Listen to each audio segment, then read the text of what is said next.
Of course, Avengers Doomsday. It's going to be the biggest film of the year. It is going to be, I think when they calculate the total box office of the entire film industry of 2026, I think Doomsday might make up like 15% of it by itself. It's obviously huge and everybody's interested. Everybody's talking about it. We've seen for a long time, a lot of leaks going out about it.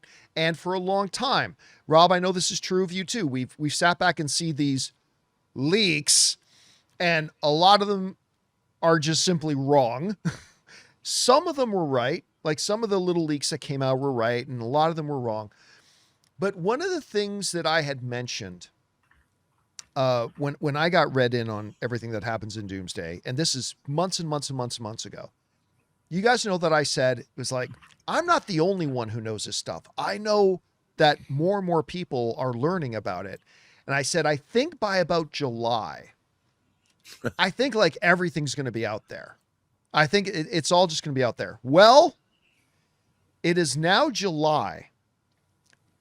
And in the last 24 hours, I have had not one, but two people, not Hollywood insiders, viewers of our show, not Hollywood insiders, just average viewers of our show, send me this document, which I've obviously blurred out other than the Avengers Doomsday opens. The top, it says full plot description of Avengers Doomsday. And it opens with Avengers Doomsday opens. And then down at the bottom, it says the end. I didn't want to know that it started. I didn't want, the movie has a beginning. What? Hey. Like I said, I had two separate viewers of our show send us this document. And I sent it over to Rob as well. And through careful forensic investigation, going painstakingly line by line, holy crap, this document is the full plot outline of Avengers Doomsday. It is now out there. And now I don't know how many people already have their hands on it. But if I've got random viewers of the show sending this in, then I'm going to assume it's making its way around. So unlike in the last previous few months where we've seen these, John, did you hear the leak? And knowing, oh, that's BS. That doesn't happen in the movie. Like all that kind of stuff.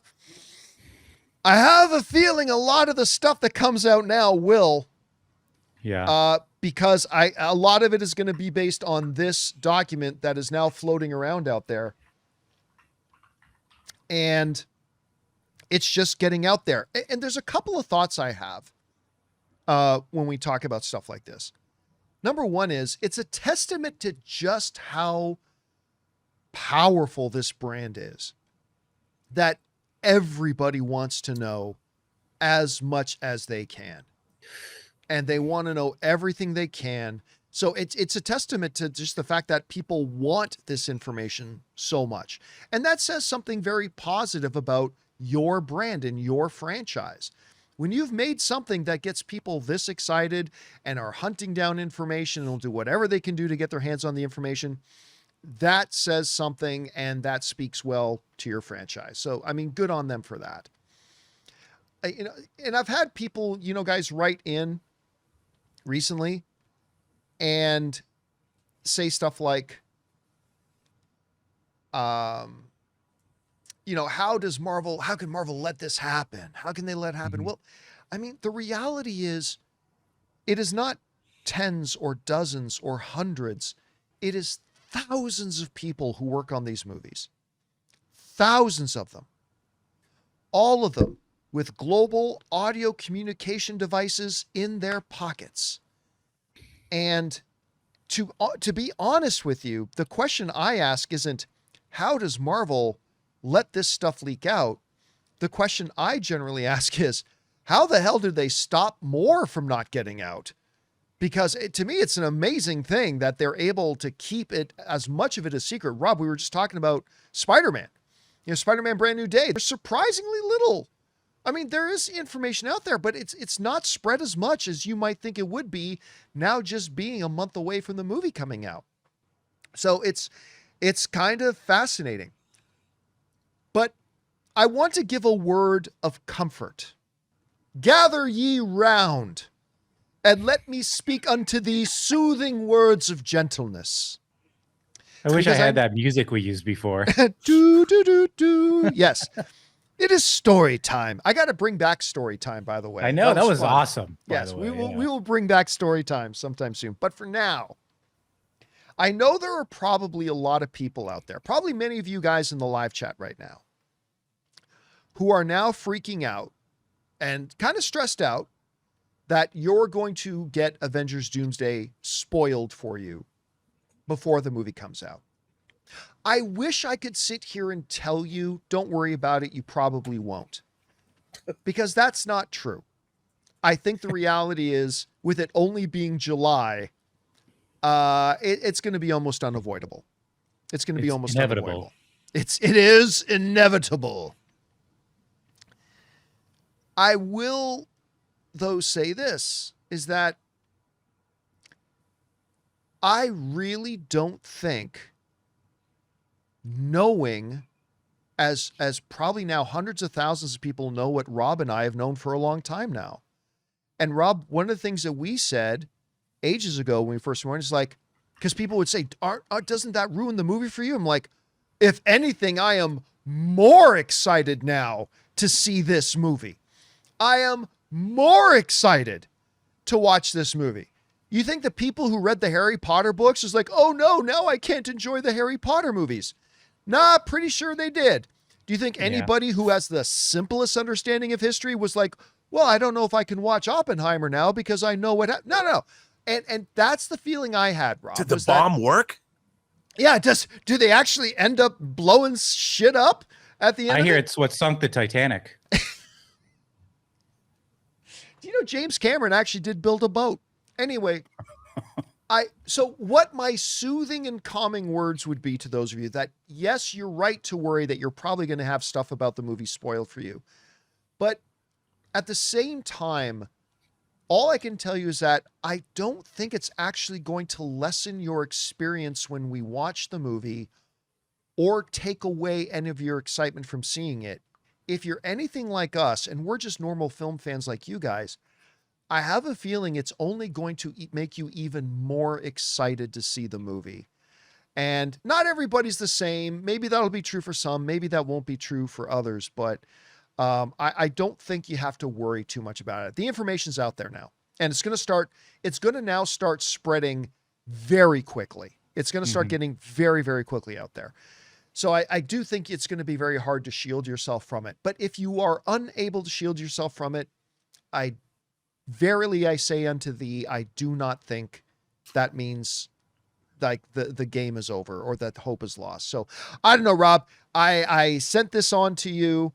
You saw it with your forensic deep study and deep dive. You have confirmed that this is also real. Why you got to spoil it? You had to send that to me and it spoiled everything.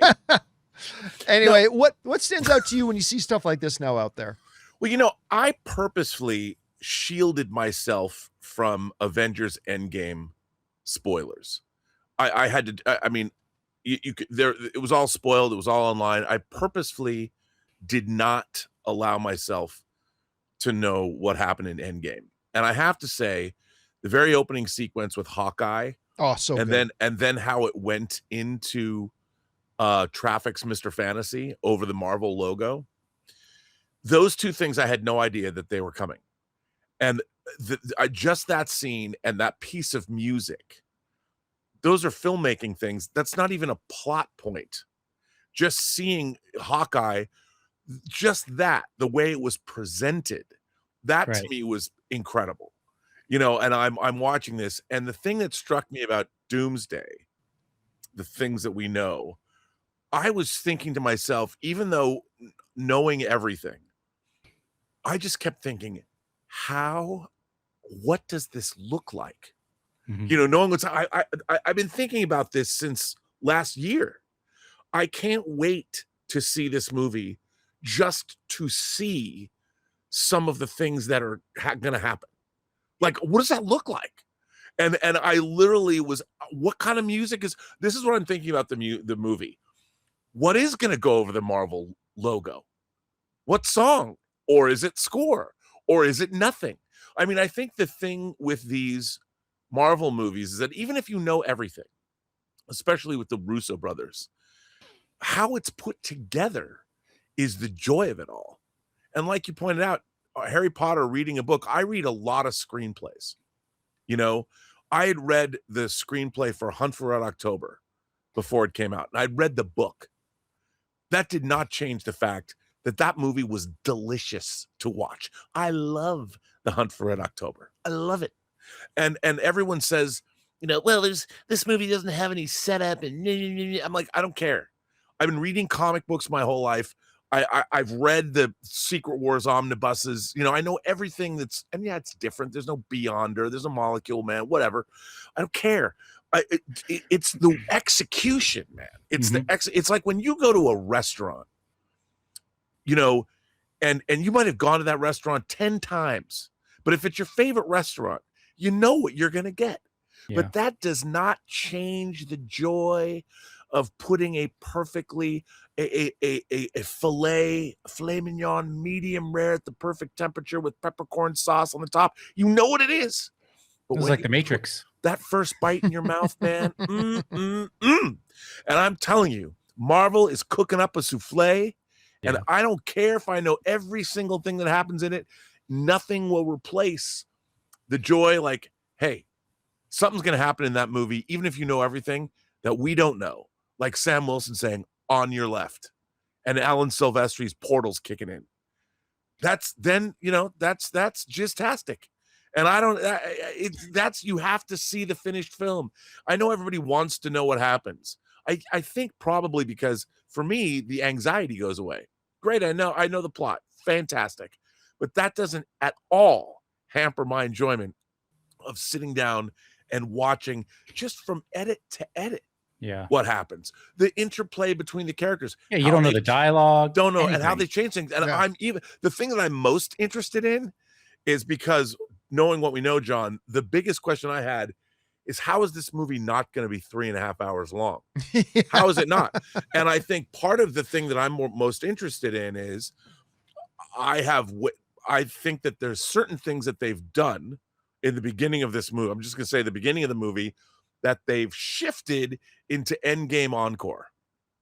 And I think, I'm not going to say what they are, but I'm, for my own sense, I'm just going to be able to sit with a knowing smile on my face when I go see Avengers Endgame Encore, whether I personally was right or not. And then I can tell people later that I thought they were going to do that. Because that's what I think. The most thing that I'm most interested in is the scenes I think that are going to, that they moved out of the beginning of Doomsday because they needed more time. And you know, I've Endgame. seen some people in the live chat saying, well, you know, some of this stuff has been out there for a while. Yeah. Listen, I said last year, the reason I said everything's going to be out by July is because the information was already starting to, but it's when it starts hitting critical mass. And now it's starting to hit critical mass. Now it's out there everywhere. And that's why, because some of it was floating around already, and even the whole thing was floating around, but a lot of people weren't aware of it or didn't understand which was the real stuff from the fake stuff. But I thought by July, it'll probably start hitting that critical point where enough people are now disseminating it that's when we're going to get into that kind of territory. And it seems that we are there now. And so, but there it is. But the general movie-going audience doesn't care. They're the only we in this landscape of covering movies in the YouTube space and all that, and we're the voracious fans that every piece of information that you can get is like, give me more. But most people aren't that way. I guarantee you that when you sit down to watch this movie on Doomsday, that, I mean, usually, but if you see it with an audience full of people, they're going to be shocked. They're going to be delighted. They're going to say, holy, it's going to be, because I know how insane this movie is. Mm-hmm. It's going to be, I mean, I can't imagine knowing what's coming. I've been watching Marvel movies just to prep myself for how delicious Doomsday is going to be. And no one is paying me to say that. I'm just a lifelong fan. This is like the ultimate summer crossover, whatever. I feel like I felt about this movie when I was waiting to read Crisis on Infinite Earths issue number 7, where Supergirl gets killed. I can't wait. I can't wait. I can't wait to see this movie. All right, guys. The question is for you. What do you think about all this? Again, since some of you guys are the ones that sent that to me, I'm sure a lot of you guys have probably seen it already, and you know it's going to be out there a lot. And we're not just a few weeks away from the movie. We are months and months and months and months away. It's going to be a very difficult minefield to try to avoid all the spoilers, I suspect. Anyway, guys, whatever you guys think about all this, jump down into the comment section below and let us know your thoughts.